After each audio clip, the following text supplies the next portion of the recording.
Hi guys, welcome back to my channel, The Simple Happy Life. I'm Sabrina, and in today's video, I want to address some questions, comments that I've been getting about our Moving Beyond the Page curriculum. Some of the questions have been asking to look more into a lesson, so I'm going to show you into a lesson today, as well as they just felt like it might take them too much time. So I'm going to share with you how we kind of break it up.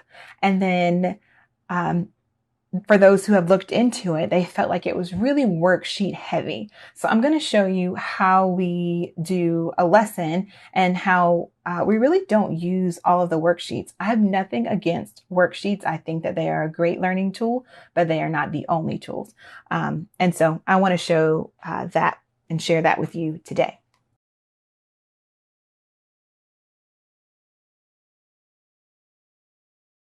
So first, let me address, if you've not heard of this curriculum before, I have created another video and I will leave a card and link it below sharing more about these unit studies.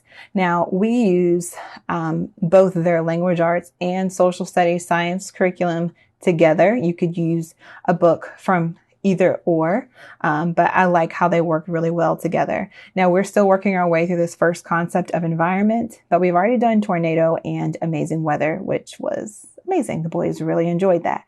So now we're working our way through unit 2, which is the land.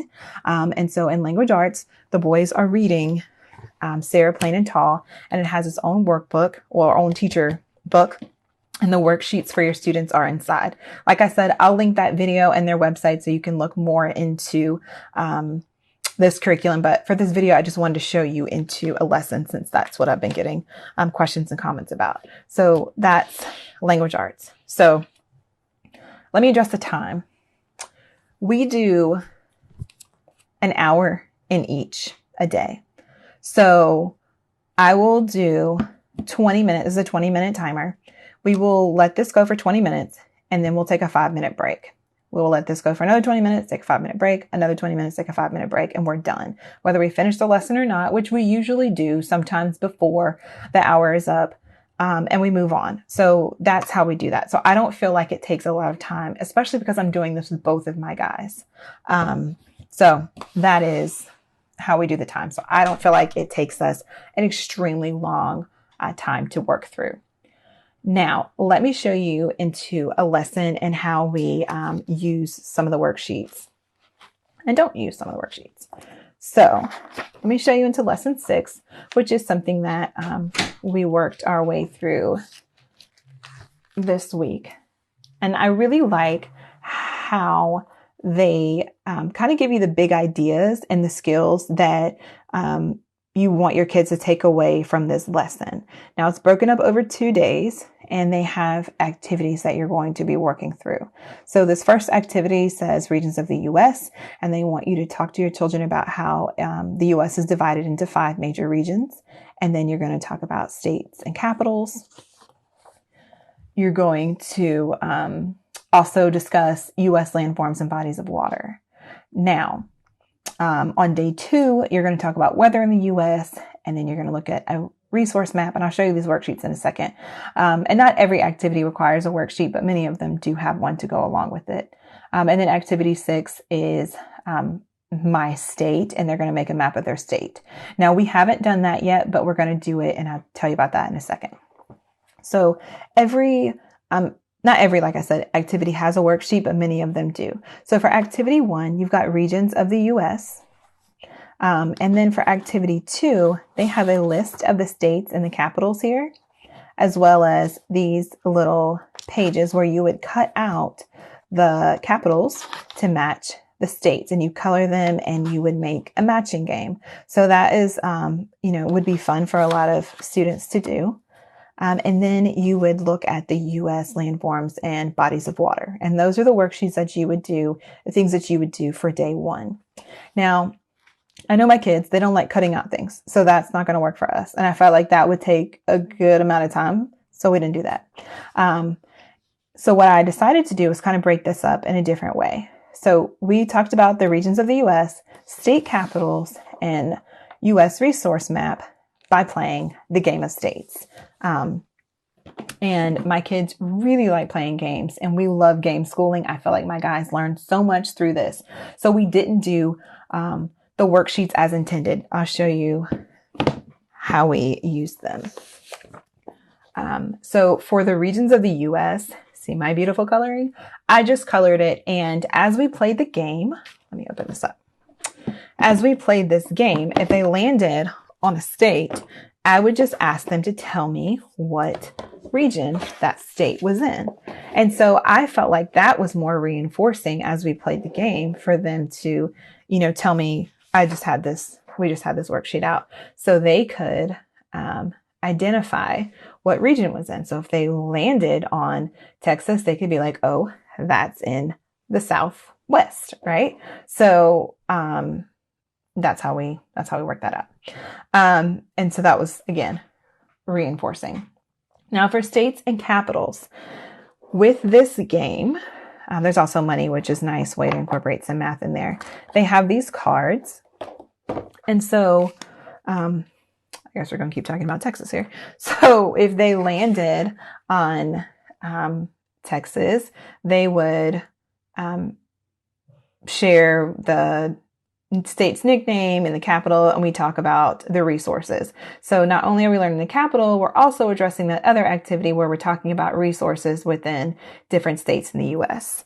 I would also have them highlight it. And this is a nice way for them to practice highlighting. My kids are working on being able to read a paragraph or a passage and extract important information from it. And so highlighting is important. So this is a nice way for them to practice highlighting instead of highlighting like 3 lines at a time, steady hand.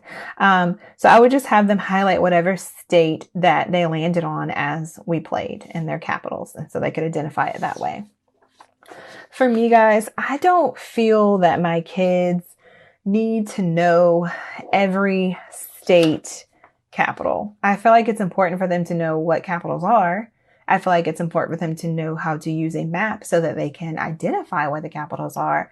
But as far as them memorizing every one, I just don't think that that's important. I once knew them all. I, was able to get 100 on a test from being able to write them all and spell them all. But I don't know how that was useful. I think if you're using it for memory work, a nice way to do it, a nice way of incorporating memory work is through poetry or scripture.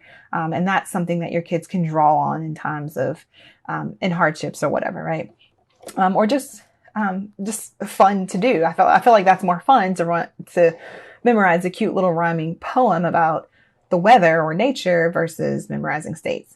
But to each his own. That's just my little thoughts on that. So just by playing the game, we've identified, we've covered 3 activities, and we spent about an hour. I think we spent about 30 minutes playing the game.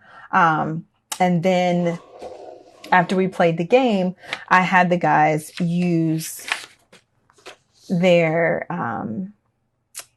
state capitals and look up one of the states that they use in the atlas. So this just gets them, some more practice in looking at different maps.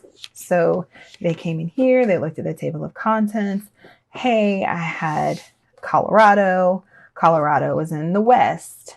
Again, reinforcing the regions. It's on page 136, right? So these research skills. So we're on page 136, and they can see another map, a more zoomed in map of Colorado. They can see these different keys down here. They can read a little bit about the state history, see the state flag, read some facts about the state. And so I just felt like that was a really good way to, to look again more at maps and learn a little bit more about a state. And this was fun for them because my sister lived in Colorado. And so this is the state that he looked up, and he was happy to have landed on it. And he already knew that it was in the West. And so I don't know, that was, I guess, confidence building, because he was like, oh yeah, I know it's out West. So I really like playing games and using books to reinforce what it is that we're learning. So that's how we used those worksheets and didn't use some of the worksheets included. So on day 2, we played another game for landforms and bodies of water. I have shared this one before in my Lakeshore haul. We played this game, and I like this because it has this cute little map here about the landforms.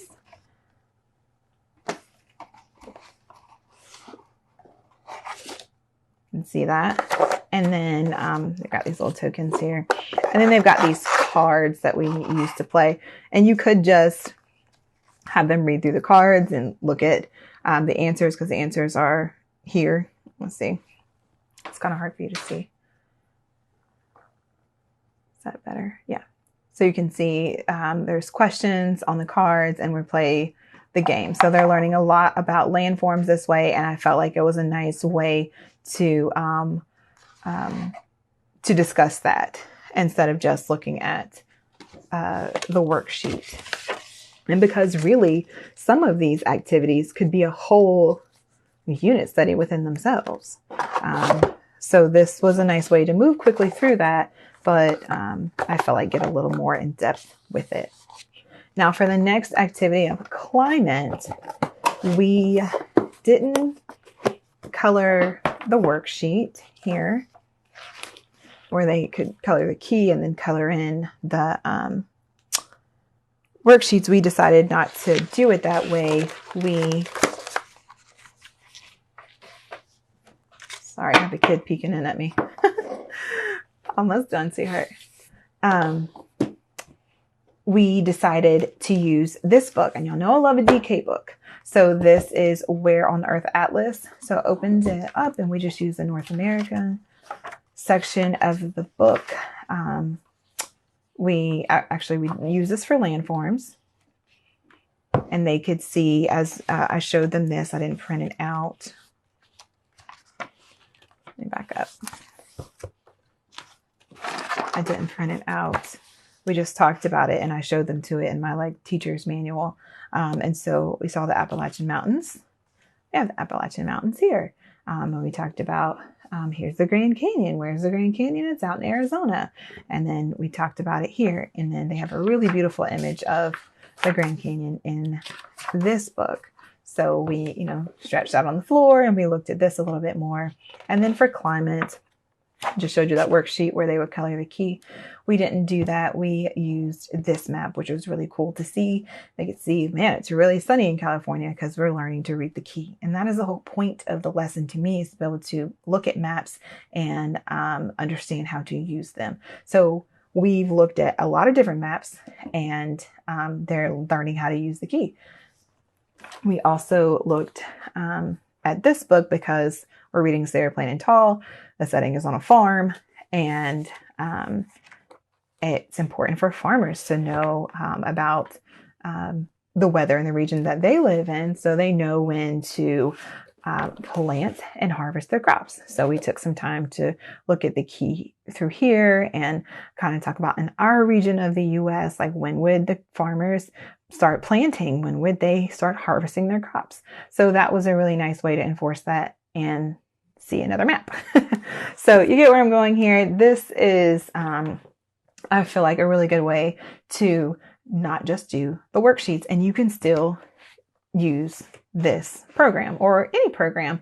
You don't have to do everything as is for your kids to get that information. And if you want to know what you did that day, snap a picture and you can add it to an album for your homeschool to show what your kids were doing on what day. That we didn't, because we didn't do a worksheet, does not mean that we didn't learn. So another map that we opened, this one's just from the Dollar Tree.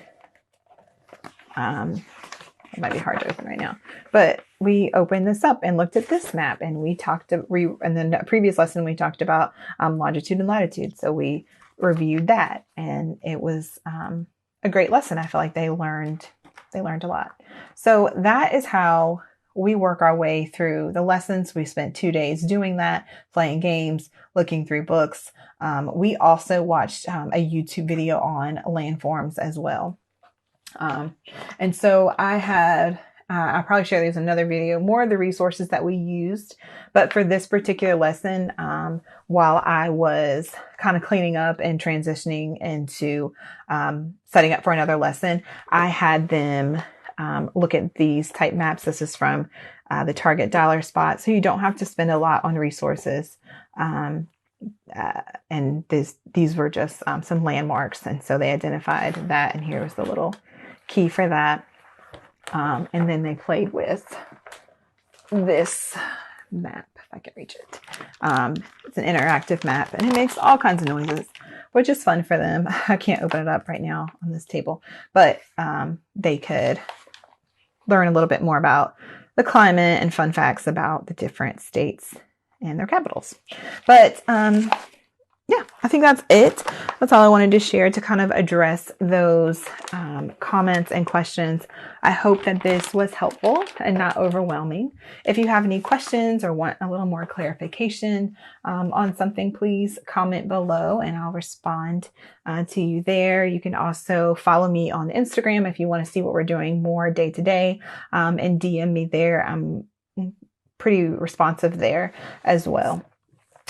So I will be back with another video, guys. Like I said, I hope that this was helpful and I will chat with you soon. Bye.